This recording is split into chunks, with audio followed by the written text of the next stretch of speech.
क्षेत्र की उस जगह पर जहाँ पर लगा था भीष्म पितामह जी को तीर और वो लेटे थे बाणों की शैया पे। और साथ ही यहाँ पे भीष्म कुंड भी है जो अर्जुन ने अपने बाण के द्वारा उनकी प्यास बुझाने के लिए यहाँ पे उत्पन्न किया था।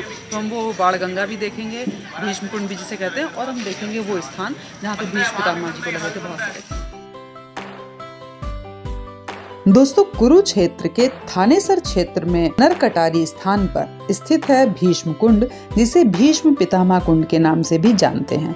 और यहाँ पर प्रवेश करते ही लेफ्ट साइड में बना हुआ है वो कुंड जिसे बाण गंगा भी कहते हैं, जो हम अभी वापसी में देखेंगे। पहले हम दर्शन करते हैं मंदिर के। और ये देखिए सीधे हाथ पर एक कितना बड़ा सा मैप लगा हुआ है जिस पर कुरुक्षेत्र की जो परिक्रमा है 48 कोस की, वो क्या क्या जगह रास्ते में पड़ती है और वो कैसे करनी चाहिए, ये पूरा डिटेल लिखा हुआ। और यहाँ पर श्री महावीर प्रसाद जी के नाम का एक बोर्ड लगा हुआ है। और अब हम आगे चलते हैं। सामने दिखाई दे रहा है हमें हमारा मंदिर, और ये है बीच में एक हवन कुंड। इधर का एरिया हम दोस्तों वापसी में देखेंगे। सबसे पहले हम मंदिर देखते हैं जहाँ पर ऊपर लिखा है श्री भीष्म द्वार। तो चलिए चलते हैं इसके अंदर और करते हैं पहले मंदिर के दर्शन।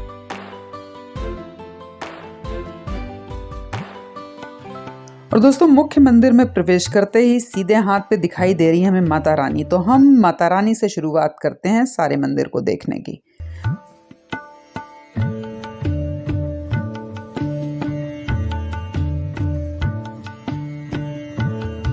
और ये देखिए कितने सुंदर से लड्डू गोपाल हैं दोस्तों। ये देखिए बहुत ही प्यारे लड्डू गोपाल हैं। जय श्री कृष्णा, जय कन्हैया लाल। और साथ में एक कमरा बना हुआ है जिस पर लिखा है महंत श्री रामदास जी। और बाहर एक मूर्ति है जिसके ऊपर भी लिखा है महंत श्री रामदास जी महाराज। और इनके साथ में श्री शंकराचार्य जी की मूर्ति बहुत सुंदर सी। और पास में है हमारे तारकेश्वर महादेव।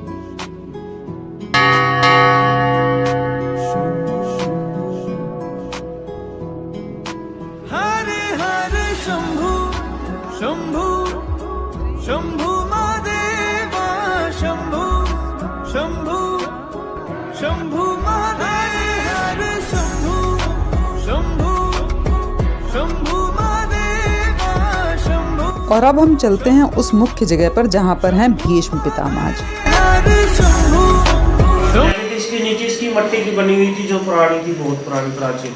इसके नीचे ये ऊपर टेम्पल बनाया हुआ है। अच्छा, इसको वही बनाया हुआ जहाँ इन्होंने अपने तो मट्टी की क्यों हटाई गई? जब वो मट्टी की तो ओरिजिनल थी। तो ये गहरा था जी, बरसात का पानी पूनी जैसे खड़ा होता था यहाँ पे। तो जब मंदिर बनवाया तो उसमें मट्टी डलवाई थी।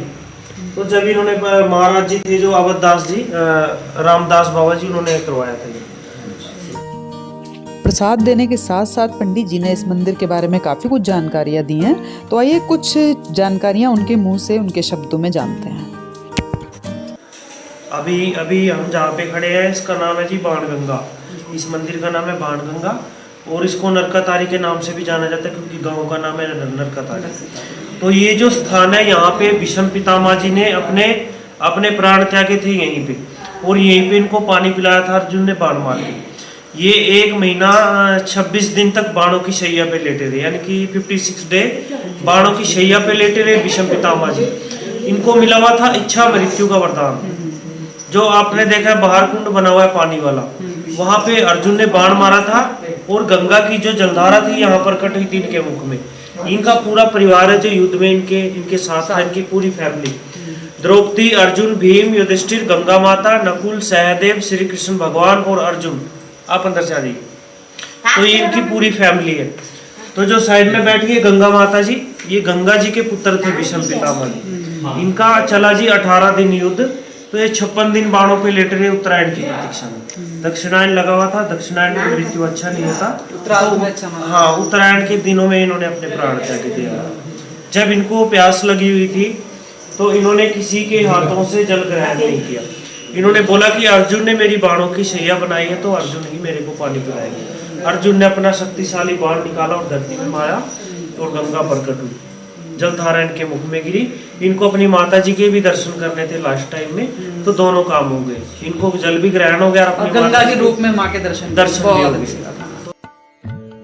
तो चलिए दोस्तों, भीष्म पितामह के आपको थोड़ा सा अंदर की तरफ से जाके दर्शन कराते हैं। और साथ ही यहाँ पे और भी बहुत सुंदर सुंदर सी मूर्तियाँ हैं, उनके भी दर्शन कराते हैं। देखिए सामने माता रानी की मूर्ति कितनी सुंदर बनी हुई है। और इसी के आगे स्थित हैं हमारे हनुमान जी। पंचमुखी हनुमान जी। जय हनुमान।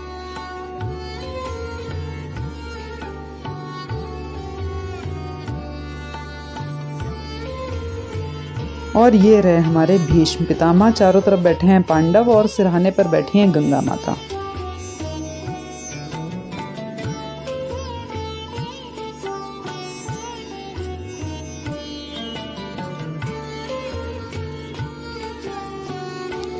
और यहाँ से थोड़ा सा आगे और बढ़ने पर 2-3 छोटे छोटे से मंदिर बने हैं, इनमें भी देखते हैं क्या क्या है। ये देखिए गंगा माँ का मंदिर है, ये ऊपर लिखा हुआ है गंगा माता का मंदिर। और यहाँ पर सारा लिखा है कि भोग वगैरह के बारे में, कैसे क्या चढ़ा सकते हैं। राधा कृष्ण जी की भी मूर्ति है और बहुत सारी फोटोज लगी हुई ऊपर, सुंदर सुंदर सी, बहुत अच्छी सी। और अब हम दोस्तों पीछे की तरफ निकल रहे हैं, पीछे की तरफ से एक रास्ता जा रहा है, वहाँ निकल रहे हैं। वहाँ पे कहते हैं बहुत बड़े हनुमान जी हैं। तो पहले हनुमान जी से पहले जरा यहाँ पे एक पोस्टर लगा हुआ, देखिए कितना सुंदर है। इसमें दिखाया गया कि अर्जुन कैसे धरती में से गंगा जी को बाहर निकाल रहे हैं उनकी भीष्म पितामह जी की प्यास बुझाने के लिए। और देखिए मंदिर पे लिखा है श्री भीष्म पितामह पांडव मंदिर, और इधर संत राम जी का नाम लिखा हुआ है और उनकी गद्दी है यहाँ पर। और दोस्तों चलिए अब हम आपको दिखाते हैं बहुत बड़े सुंदर से हनुमान जी, बहुत बड़ी मूर्ति है उनकी, ये देखिए। जय श्री राम।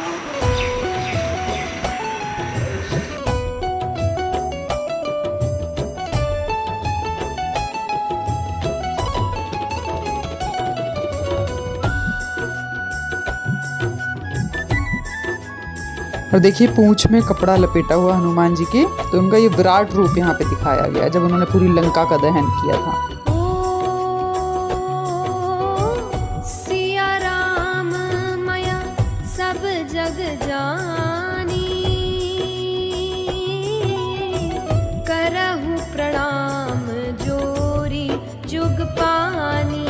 राम सिया राम जय जय राम, राम सिया राम। दोस्तों अब मैं आपको दिखाने वाली हूँ वो कुंड जो अभी पंडित जी ने जैसा कि बताया कि अर्जुन ने अपने एक बाण से जो जिसकी उत्पत्ति की थी भीष्म पितामह जी की प्यास बुझाने के लिए। तो चलिए थोड़ा नीचे तक चलते हैं और आपको कुंड के पूरे दर्शन कराते हैं।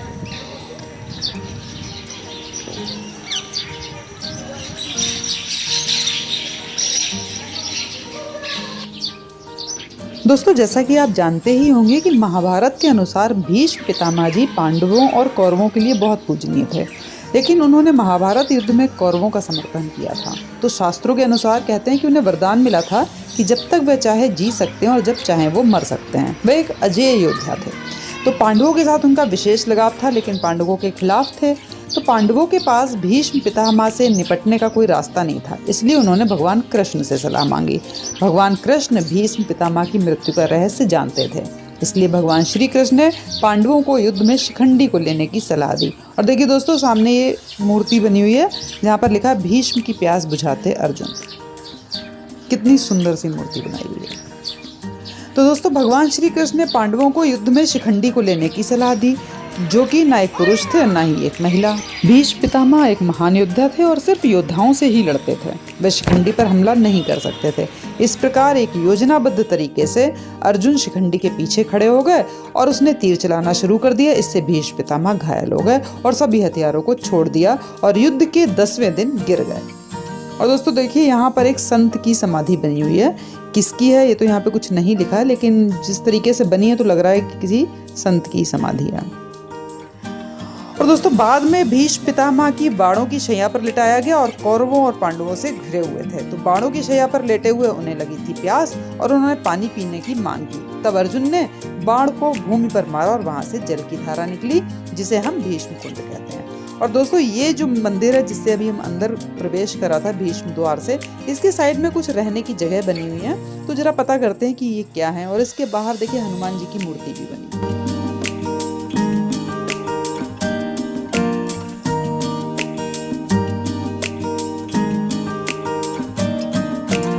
सौ की 50 की सीट जैसे मर्जी करो। हाँ, बाकी पूरी सुविधाएं, बाथरूम है, गीजर लगे हैं।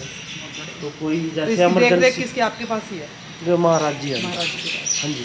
तो जैसे कि यहाँ अपना तमिल वाले आते हैं जी, रात को रुकते हैं यहाँ, उनकी तीन चार बसें आती हैं, वो यहाँ पे अपना विष्णु शास्त्र नाम का पाठ करते हैं। अच्छा, इन्होंने भीष्म पितामह जी ने किया था विष्णु शास्त्र नाम का पाठ यहीं पे किया था? इसी स्थान अच्छा, पे। अच्छा, अच्छा। तो तमिल वाले स्पेशल आते हैं, इन्होंने देखो दान किया हुआ है नरसिंह भगवान जी का सुदर्शन चक्र जी की मूर्ति है ना, ये उन्हीं ने ही लगवाई हुई है। अच्छा अच्छा। वो अपना अभी अगले महीने में जैसे कि अब आएंगे 24 तारीख को हवन करेंगे 6 दिन तक, और अपना पाठ करेंगे, यहीं रहेंगे 6 दिन, इसीलिए इसको बनाया हुआ। पहले गौशाला थी। अच्छा, जब तक वो नहीं होते हैं तब तक कोई भी रहता फिर? हाँ, कोई भी रह सकता है, कोई भी और जैसे। यहाँ पे हवन वगैरह का? हाँ, इसलिए तो वही करते हैं, ऐसा जरूरी थोड़ी ना आप लोग की और भी कोई करते रहते होंगे? हमारे जो जैसे कि हम तो अमावस को करते हैं, सूर्य ग्रहण पे करते हैं, वैसे कोई भी आके कर सकता है, कोई भी कर सकता है। किसी की भी श्रद्धा हो यहाँ करने की तो वो कर तो यहाँ पे कर सकते हैं, इसीलिए ये बनाया है। बहुत सुंदर। तो दोस्तों, भीष्म पितामह जी के दर्शन करके, उनके कुंड के दर्शन करके हम यहाँ से निकल रहे हैं बाहर, और इसके पास में एक और जगह है जो बहुत ही सुंदर जगह बताई जा रही है। तो चलिए हम वहाँ चलते हैं और उसकी भी दर्शन करते हैं। बिल्कुल गेट से बाहर निकलते ही राइट साइड में एक रास्ता जाता है जो कि जाता है उस जगह की तरफ। तो हम आपको एक और अच्छी सी जगह दिखाते हैं जहाँ पर बहुत विराट स्वरूप बताया जा रहा है कृष्ण जी का, और वहाँ पे कार्तिकेय जी भी हैं। तो इस स्थान को भी क्यों छोड़ा जाए, तो इसको भी देखते हैं। और बाहर देखिए लिखा हुआ है प्राचीन मंदिर श्री विराट भगवान दिगंबर देश राजपुरी। तो चलिए देखते हैं श्री कृष्ण के विराट स्वरूप को भी और चलते हैं इसके अंदर।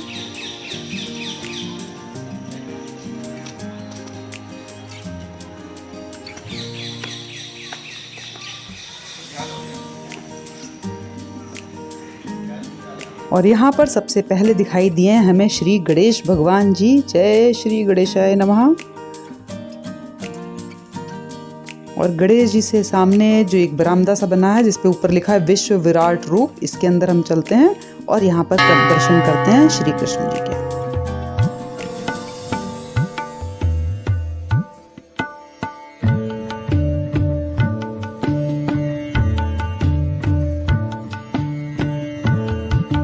और देखिए यहाँ पर ऊपर लिखा हुआ है कि श्री कृष्ण रथ का पहिया उठाए हुए हाथ में, और साथ में यहाँ पे माता रानी भी हैं। जय माँ काली।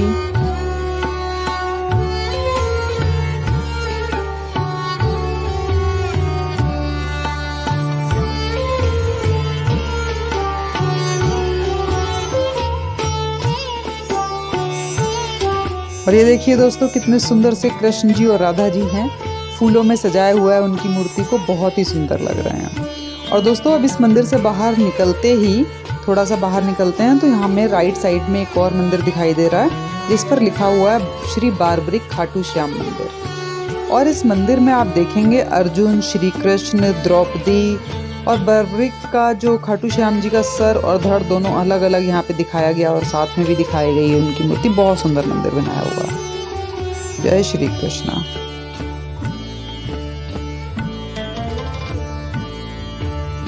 और यहाँ से बाहर निकल के दोस्तों ये जो राइट साइड से रास्ता आ रहा है, यहाँ से हम आए थे इस मंदिर में, लेकिन यहाँ पर आकर हमें पता चला कि जो ये सामने चैनल बना हुआ ना, आप यहाँ से भी अंदर आ सकते, जो कि भीष्म कुंड की तरफ से रास्ता आ रहा, अंदर से भी आया जा सकता था। हम लेकिन बाहर से आए क्योंकि हमें पता नहीं था। और दोस्तों अब यहाँ से प्रसाद ग्रहण करके हम चल रहे हैं वापस। मिलेंगे आपको अगले वीडियो में एक नई जगह के साथ, तब तक के लिए जय श्री कृष्ण।